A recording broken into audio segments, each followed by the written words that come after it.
And joining us this morning is Alce Quitalig, Senior Budget Specialist of Social Watch Philippines, to help us unpack the concerns on the 2026 national budget. Good morning, Alce. Alce, am I saying that correctly? That's Alce. Yes. Good morning, Pawi, and good morning to your listeners in Watch. Nagtatabaklik. Yes, all right. Well, today, President Bongbong Marcos is expected to sign the 2026 GAB into law.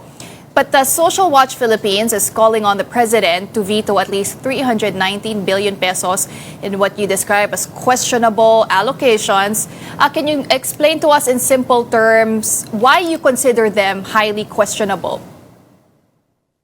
They are highly questionable because they are prone to patronage politics. They are prone to discretionary political discretion. No, so and political favoritism. So basically, that's our message. Because these allocations, basically were inserted during the bicameral conference committee. And this really, which I think, that we think that were these actually, these were basically this nagano sila parang nagano these were insertions during the BICAM, and hindi talaga napag-aralan. They are not really studied that well in that process. Okay, so as a breakdown for us, itong at least 319 billion pesos na you want the president to veto, kasama ba dyan ang kabuuan ng unprogrammed appropriations at anong pang mga allocation ng iba-ibang ahensya? Ang tingin nyo ay medyo questionable pa rin? Yes, yung 319 billion, it's basically more on the program appropriations. And then we have two options for the program appropriations. So firstly, ito sa program muna, so we have 319 billion of items that we hope that the president will veto. And one of that would be the 81.9 billion basic infrastructure program and sustainable infrastructure projects alleviating gaps program under the DPWH budget. Because in the previous years, actually this mga previous years, talagang doon talaga doon talaga namalagi yung mga insertions in the DPWH budget. So that's one of our proposals for veto. And the 8.9 billion on the farm to market loans, although they say that they had coordinates, and they are proposed for a swap for for swapping. So the problem there is that namagid nyo kanina, these are last minute requests by the agencies, and this really went late in the game. So basically, so nakabahala yun because marami ng opportunities for the agencies to propose this in the committee, in the plenary levels of the deliberations of the 2026 budget, Pawi. Pero yun nangyari nga doon is that itong huli na lang nilagay, and there are also items, like the tulong-tulong program, the presidential farm assistance, for farmers and fisher folk that are not really part of the agency budget proposals, so these are clearly pork barrel allocations, because this is really not part of the regular programs of the regular implementing agencies. So yun so. And yung second option, hiniwalay namin yung unprogrammed appropriations. We want to be flexible on that. So what we proposed for resolution is that for unprogrammed appropriations, firstly, pwedeng ang gawin, there are 10 items in the unprogrammed appropriations. What we proposed, firstly, is tanggalin yung dalawa doon, the budgetary support to government corporations and the revised AFP modernization program, because these have already these have allocations already in the in the program appropriations or special purpose fund. So, parang nagdo-duplicate, no? Basically, itong mga programs na ito. Even actually, yung sinasabi ko kanina, yung CPAG and BIP projects sa DPWH, they duplicate, no, the other programs, no, or projects in DPWH that already been that have allocations already in the program appropriations in the form of bridge program, local program, and asset preservation program, etc. So parang kaya nagdo-duplicate din itong conversion special support program and yung BIP, basic infrastructure program and CPAG programs. So yun, no? And for the program appropriations, the second option that we proposed is to veto, no, the whole items and pass a supplemental budget, no, for with the particular funding sources and the expenditure details, no, na parang naka-annex like the DPWH projects. So ganoon.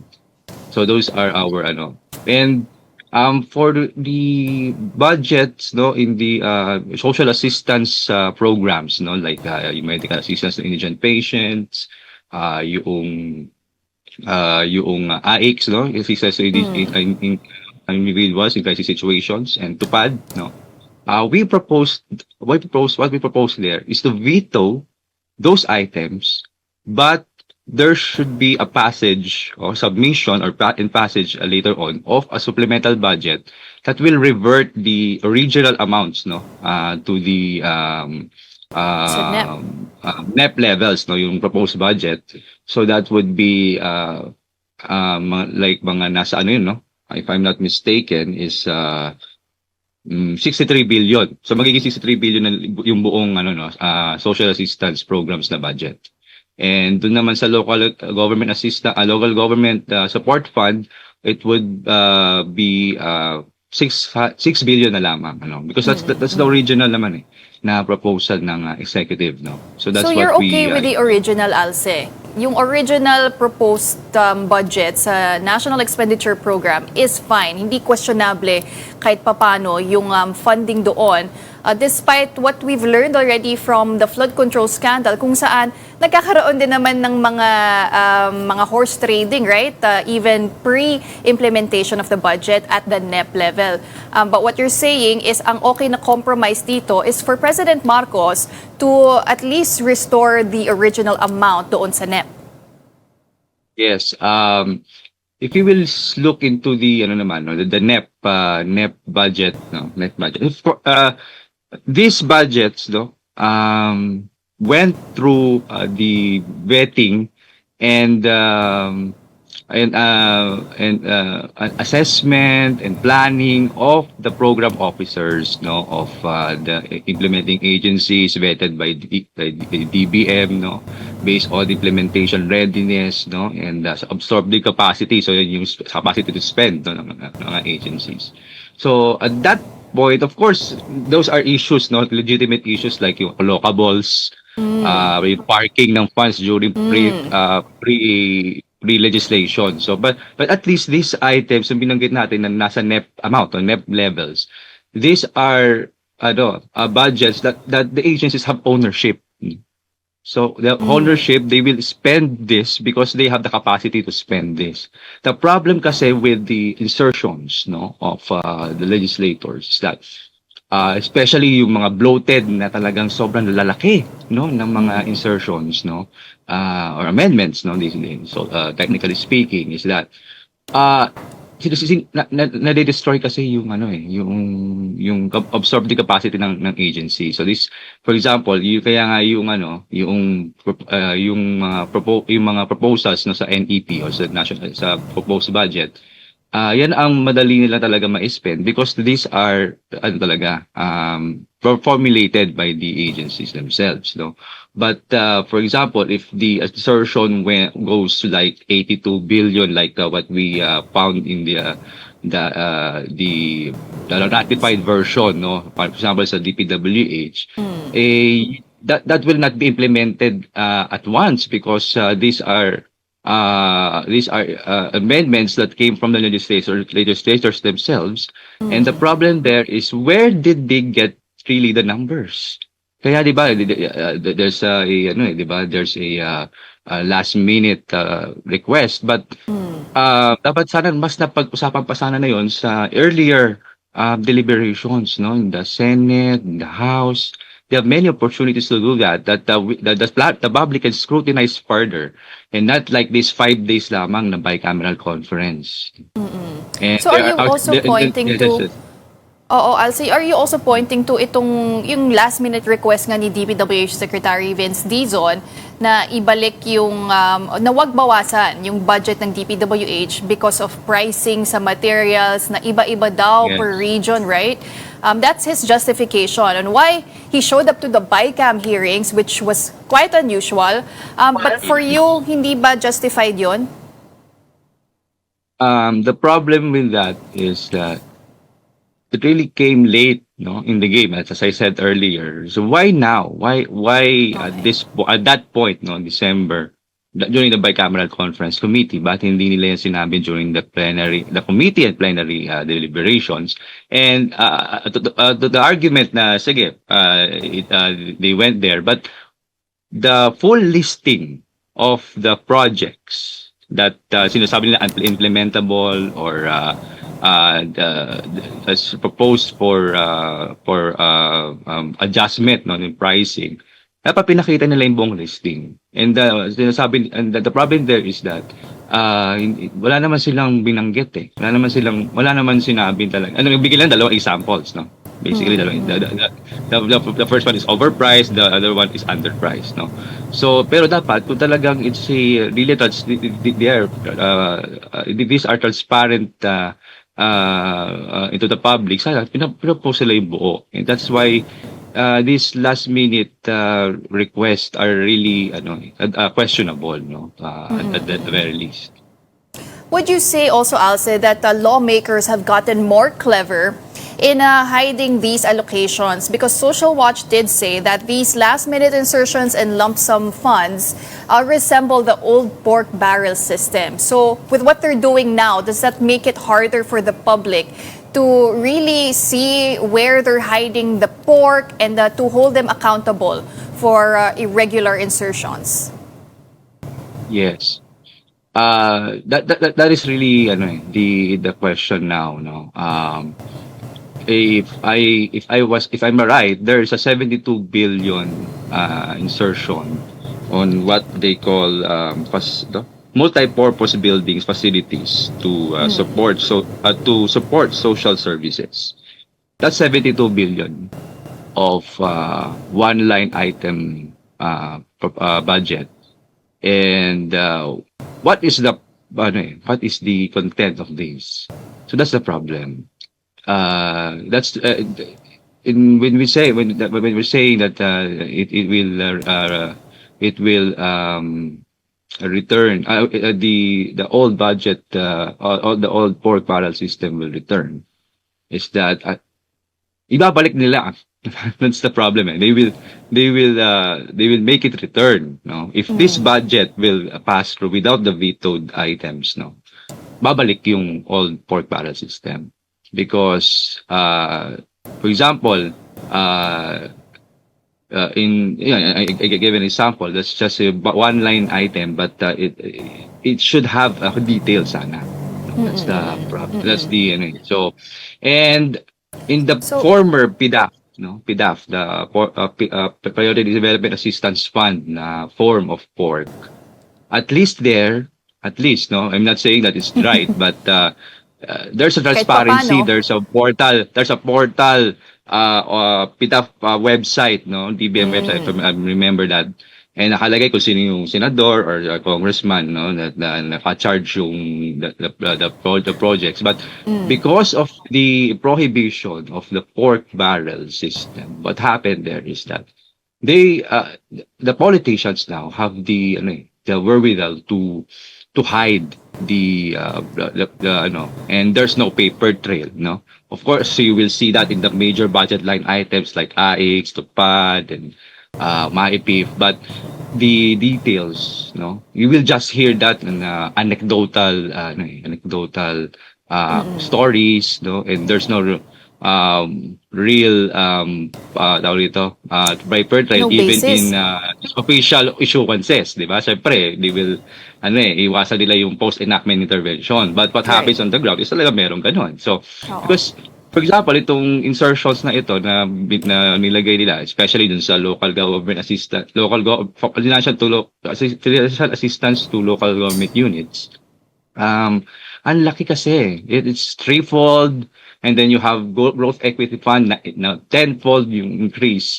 So how will the agencies now implement that kung wala yan doon sa original nila na na programs, no, and plans, and then sino talaga yung mag-identify?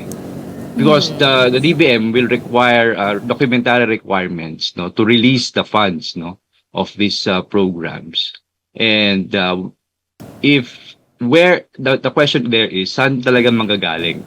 If the insertion came from the legislators, syempre, we will expect that the listing of or the identification of the beneficiaries will come from them, because the agencies are, of course, they are not privy to why this budget has increased, for example. Oo. And Kumbaga, what's go ahead. if I may add, Pawi, what's worse is that because of this, there's are these insertions, pero the question is saan kinuha, no? There are plenty of examples that we found out, no? For example, yung various DPWH projects din, no, na foreign assisted projects ang tinanggalan, no? And meron din tinanggal dun sa sa DOTR projects, like yung the Mga big ticket projects. Yes. phase 1 of the Metro Manila subway project, no, North South Commuter Railway, no. These are essentially, of course, maganda sana to kung ma-implement, sana magsimulan na. Although syempre medyo meron yan pero ipakinabang ng taong bayan, madedelay yun because of this heavy reductions or budget cuts. Then they will just reallocate this to other budgets, like questionable budgets. And then you have pension and gratuity fund, you have miscellaneous and personal benefits fund na binawasan din nila ng malaki. Dapat yun ay para doon sa third tranche na, kasi ang ngayon ang salary scale upgrade, no, ng mga government employees. So the problem there is their benefits and of course their upgrade of their salaries are pitted against these board bar allocations.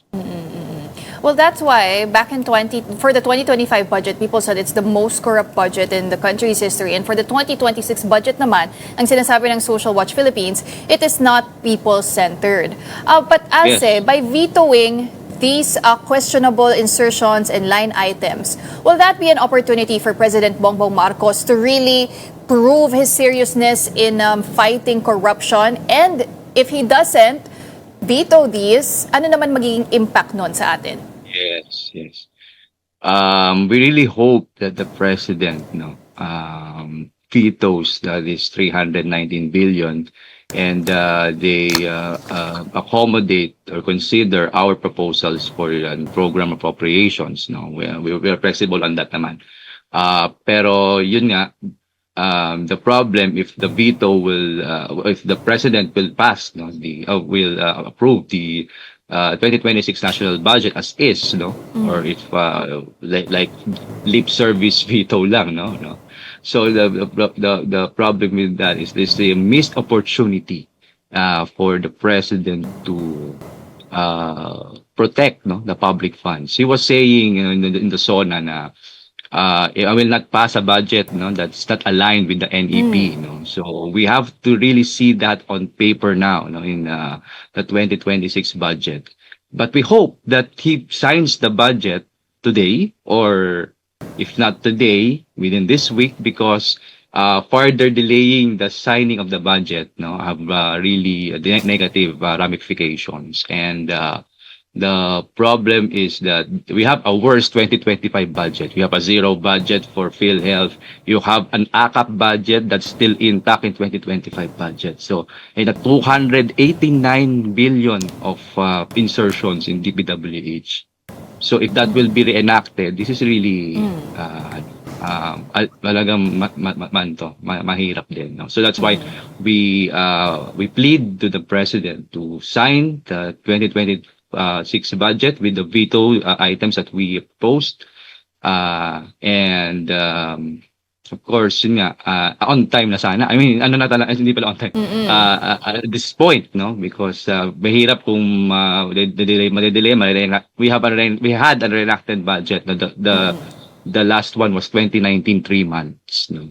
And there was a deadlock by then, but now wala naman ang deadlock. So we expect that by today or by this week, ay sana ma-assign na yung national budget. All right, well, we will leave this conversation there for now. Thank you very much for sharing all your insights, Alce Quitalig, Senior Budget Specialist of Social Watch Philippines.